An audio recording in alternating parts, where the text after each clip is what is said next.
Thanks for joining. So, new year, I've got some new gear.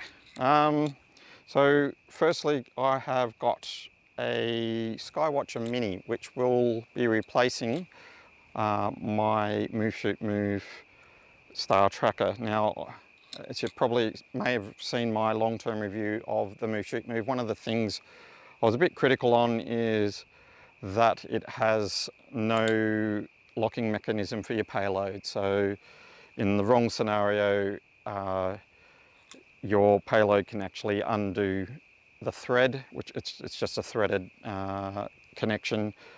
All that can come undone and your gear can go everywhere, which is obviously no good for you, so or your gear. So I've gone with the Skywatcher Mini. It's got a good dovetail clamp on here that you can lock right down. Still using the Allen Wallace brackets though, to get a nice flat base to do my shooting from. The other thing that I really am looking forward to quite a lot with this unit is it's got a built-in intervalometer, and if you've watched any of my videos, I am forever forgetting to bring an external intervalometer. I have the cables in my bag, but for some reason I forget to put batteries in the intervalometers and make sure they end up in my camera bag. So providing I don't forget my Star Tracker, I will from now on have a intervalometer that I can use. And it's got the added function that it's with using the software, which is pretty rudimentary, but it's quite functional in that I can save some presets there for shutter speed, interval between shots and how many shots I want. So I can very quickly load up settings and set the unit going, or set the camera going rather, to capture some more images. So particularly for the target for tonight, so this is a northerly aspect, and around 10:30 Orion will be directly above those trees you can see towards the back there. Now Orion, if you've ever shot it before, it is enormously bright. Like you really don't need too funky a camera to be able to capture some of that nebulosity.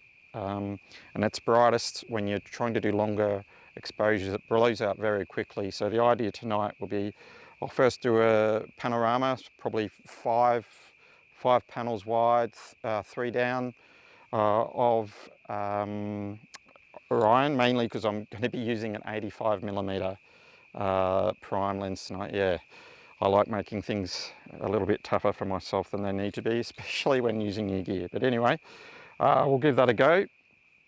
And what I'll do is, yeah, lay down some short exposures, try and capture all the detail in that brighter parts of the sky, do a second run, same thing, but with much longer shutter speeds. So I'll blow out the highlights, but hopefully bring out some of that hidden detail that you can only capture with the longer exposure times. And then in post-processing, I will stitch those panoramas together separately, merge them together, and hopefully that will allow me to capture far more dynamic range in my scene without, you know, having a good amount of details in shadows and in highlights. We'll see how we go. That's the idea anyway. So something else new for tonight is I've been wanting to do this for a little while, now that I'm getting more into panoramas and using my pan and tilt setup here. And I'm going to use the panorama function just to capture the foreground here. It's just so much easier to do. I just got to set start and finish points, and off it'll go and capture everything. So as soon as the sun gets down and we hit blue hour, I'll set that going. So hopefully that should all come together. Another gadget I've got here tonight is a sky quality meter. Nothing too fancy about them. They are pretty expensive, but they measure the magnitude of the sky at your location. So I've just noticed in my area, I feel like I have to travel further before I can get some suitable skies. So what I think I'm going to do with my videos from now on, I'm just going to log it. So I've got a record, so I'll use the Dark Sky app, which I should be showing you now, and essentially I'll get to site, and before I take my sky photos, I'll just take a reading. You know, over the years I can revisit sites to see if there's been any change in the light pollution in that area. And anyway, that's probably about enough of me yabbering on. So I've got about half an hour, I think, until the sun dips down behind the horizon. Set this SERP gear up to do this panorama here. I'm not sure what I'll do, but because I'm using an automated system, I'll definitely be going for a lot of overlap to give as much detail for my stitching software as I can. And then it will be a long wait then to wait for dark to set in, moon to set, and yeah, I'll go and just up the road a little bit. I'm surrounded by trees here. I'll head up the road, find some clear aspect to the north, and I will try my best to capture Orion with the 85. So it's all 85mm tonight, so we'll see how we go. It's either going to work or it's not. Righto, we'll see you in a little bit. Well, sun's down, blue hour an hour, and first change of plans. So as you can see, there's no SERP gear here anymore. So for some reason, first time it's ever happened, I was able to connect one Genie Mini 2, but when I went to connect the other, the first one would disconnect, and vice versa. Tried restarting everything, my phone, the devices themselves, multiple times, just kept on persisting. So that's a bit disappointing, but no matter, we'll get on with getting this shot in. So I'm just going to revert to the old manual way of doing it. So it's going to be interesting with an 85. So I'm still going to try the 85, have it stop down to f5.6. And we'll take a series of shots going right wide and down, finishing off with this crop of rocks right in the front for the foreground interest. So before the light gets any worse, I'll get cracking on this.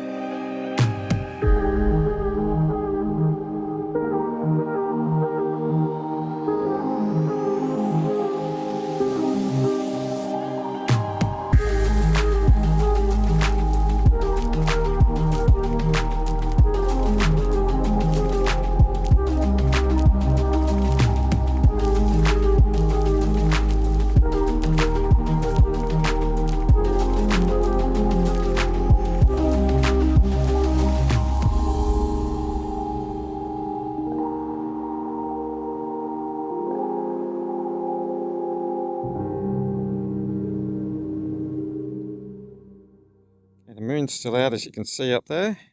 Stars are out. That moon should set in the next sort of probably an hour, I'd say. We've got our shots of this foreground here that we've been got a panorama of earlier.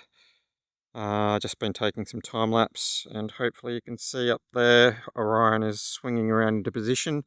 But yeah, I'll need to move down the road a little bit to capture that, so that I'm free of these trees, which, yeah, I'm not going to get a clear field of view for the sky shot in this location. Anyway, we'll move along, and hopefully I can get something that I can blend with this foreground here.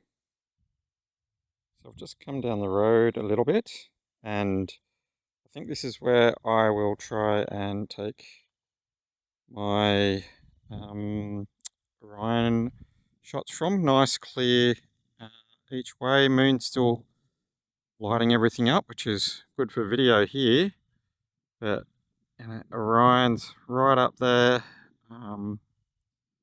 and it's going to be drowned out by the moon for a little while yet. It looks like the moon's still, if we have a look, it's still a little way off that horizon yet. So I've got my Sony a7R II on top of my new Skywatch Mini. It's all polar aligned, done a couple of test shots. It seems to be tracking really well. I'm just with the phone-based polar alignment, I'm getting 1 minute, looking pretty good. See, the moon has just set, so I'm going to get out the sky quality meter and see if I can get a reading on what sort of magnitude the sky is directly above me, and I'll record it in the dark sky app.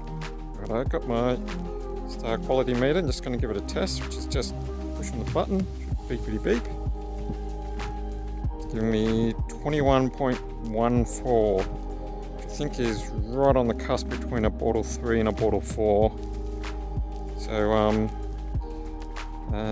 yeah, that's about it. So I'll log that 21.14 into my logger, into my dark sky app, and then yeah, I'll be able to use that as a reference from here on in.